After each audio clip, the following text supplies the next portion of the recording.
My ex-wife cheated on me and swore on our daughter's life to cover it up, and now after 6 years of no contact, she's begging for a healthy co-parenting relationship. So I found out my ex-wife, 37 female, cheated on me, 37 male, 6 years ago when I discovered her in a 4-month affair with a married man.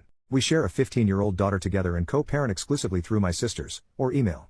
I found out because the affair partner's wife sent me all of the pictures and videos that they took of them cheating on us with his phone. Some of the deal breakers for me was that she did a bunch of spicy acts with her affair partner that she would flat out refuse to do with me, saying that those acts were disgusting, and against her integrity as a woman. She literally told me her body, her rules. Before presenting her with the evidence I had given her a chance to come clean. However, she gaslighted me. Even swore on our daughter's life. I told her if you had any integrity, or respect for me at all you would tell me the truth right now. She held firm that I was crazy and making wild accusations with no facts. So I then present the facts. When confronted with the evidence, she broke down and looked me in my face and said she is a piece of crap and knew her betrayal was beyond disrespectful and ultimately something I would never forgive. I told her going forward under no circumstances except health, safety, and the life or death of our daughter should she contact me. We divorced soon after. Fast forward 6 years later. Last month my daughter asked if I would attend a dinner that she was cooking to prepare for her baking and cooking competition coming up. I of course agreed, but the kicker was her mother, my ex-wife, would be there too. She knows why we divorced and accepts that I've gone no contact with her mother. Mind you, I haven't seen or spoken to my ex-wife in close to 6 years. At the dinner some of my former in-laws and ex-wife were there, as well as my sisters and myself. My daughter's food was delicious and everything went pretty smooth. 1 week after the dinner I received a phone call from my ex-wife that I obviously answered because I thought something was wrong with our daughter. Nothing was wrong with our daughter, but my ex-wife wanted to sincerely apologize for her actions in the past and the damage she did to break up our family. She said that our daughter almost had a breakdown with the fear of her asking me to be in the same place as her and that our current dynamic is not healthy. She wanted to know if was there any way to healthy coexist for future events with our daughter. I did not interrupt her and let her finish what she had to say. When she finished talking, I responded by saying no and discontinued the call. Here is where I need advice. My sister told me my ex-wife is truly ashamed and sorry for breaking up the family and just wants a healthy environment for our daughter. My sister tells me to move on and to think about our daughter's mental health. I reminded my sister that what value am I in my daughter's life if I am unhappy? My ex-wife does not make me happy. So I need an unbiased opinion. Should I forgive my ex-wife and move on to build a better co-parenting relationship with my wife for my daughter's sake? Update 2 days later, I spoke to my daughter, 15 female, yesterday and what she had to say was an eye-opener. She told me that she knows that I love her and would do anything for her so she doesn't want to take advantage of my love for her for me by making me do things I normally would not otherwise do. She says her mom is struggling with sadness sometimes and tells her all the time that your father is not ever going to move past hating me, which makes it hard for everyone else to stop judging her for her past as well. Apparently my ex-wife is venting her grievances with our daughter because she has so few friends.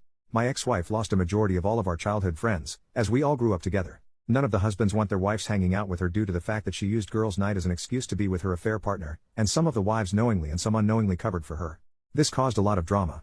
It is a common belief that some of the other wives were cheating as well, but no other proof can be found. Since my divorce with the ex, the other wives have essentially removed her from the group to save their marriages.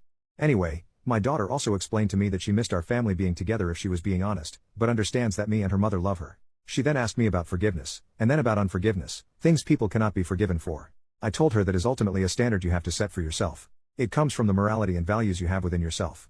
I explained that sometimes you can dislike the actions, but not dislike the person, and sometimes you cannot unassociate the actions from the person.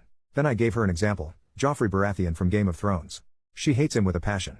I said her mother is someone whose actions I cannot unassociate with her. I said it doesn't mean she is a bad mom, it just means she is someone who I cannot disassociate with her actions. As a result, mine and her relationship can never be the same. I then told her just because someone says sorry, that it doesn't mean that everything is okay. Unfortunately some actions have consequences, and in her mother's case her actions are a part of who she is as a person. My daughter then asks me if I have ever forgiven someone who has hurt me before, and I said yes. I have forgiven a lot of people. Forgiveness is a very important quality to have as a person.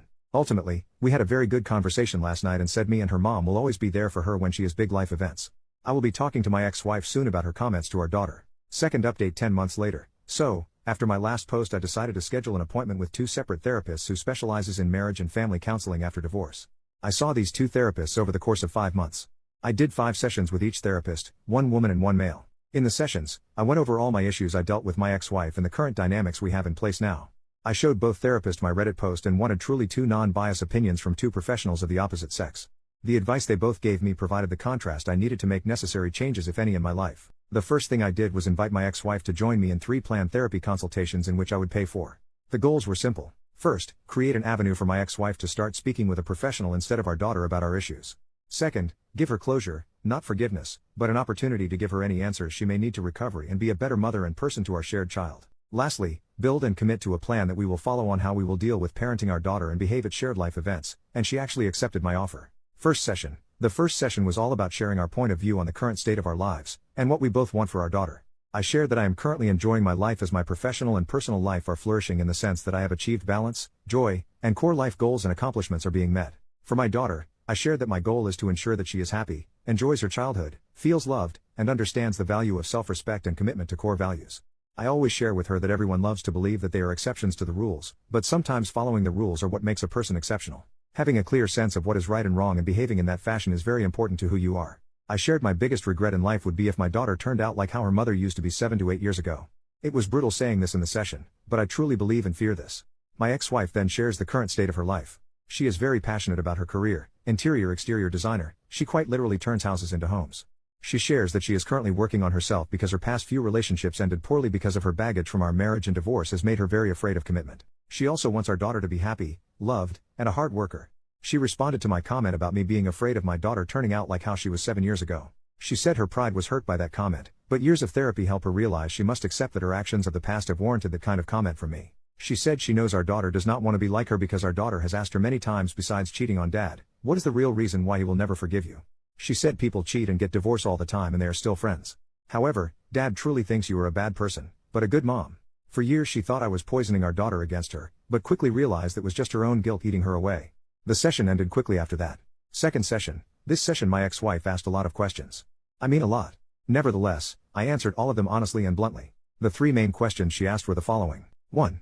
How did I heal from the wounds that she caused, and what advice could I give her as she is still trying to heal from the wounds she caused herself? I explained that the damage she caused wasn't like a stab or a cut wound that you could stitch back together. I said her damage was more like she amputated a limb from my body. My recovery wasn't focused on healing, but rather on how to walk, lift, or learn how to eat with my feet because I no longer had hands. I recovered from what she did by reteaching myself how to not be defined by my disability, become a victim, but more importantly gaining strength from it. I ended by saying I am still recovering, there is no healing this wound, the leg is gone. I said my advice to her would be do not amputate your next partner. Stop focusing on healing and start prioritizing recovering from the damage you caused. Some things cannot be fixed, but they can sometimes be replaced, or provide life lesson on how to behave in the future. 2. How can she replace what she has broken? I reply by giving an analogy. When a woman has a miscarriage, she doesn't replace the child she has lost when she has another baby. She values the life of the child she is because she knows what it is like to lose a child or not have a child at all. She doesn't replace what she has lost, she has to use her previous loss as a vehicle to find love in what she is now. I reiterated that she cannot replace or fix this. Her actions are permanent and cannot be undone. She must recover and use her experience to be better next time. 3. Is there anything she could do to allow us to be friends again? I replied by saying no. However, her being a great mother to our daughter and showing her how to recover from making the mistakes she made in her past would go a long way in making sure our shared interest is met. I explained there is no scenario in which I can give you forgiveness, because it is not a gift I can give. This gift must come from yourself. I cannot be responsible for your happiness or forgiveness. 4. Would you allow me to keep trying? I respond sure. Last session, we made major agreements. We came to an agreement that I would allow her to contact me outside of emergency if she agreed to not speak about our relationship with our daughter. Please let her be a kid. She can call me directly if she wants to coordinate vacations, holidays, or gifts. I will agree to do 1 counseling session a year with her until our daughter is married or graduates from college. The goal is the session is to build a stronger co-parent relationship and ensure we are not letting our past ruin share experiences with our daughter. Overall, it has been 3 months since our last session, and I believe that I did what was in the most important immediate need for our child, which was ensure she does not feel she is responsible for me and her mother's happiness when it comes to her life. She is back to being a now 16-year-old teenager, worrying about boys, clothes, and social status, which I am perfectly happy to deal with. As for my ex-wife, that is a whole other thread.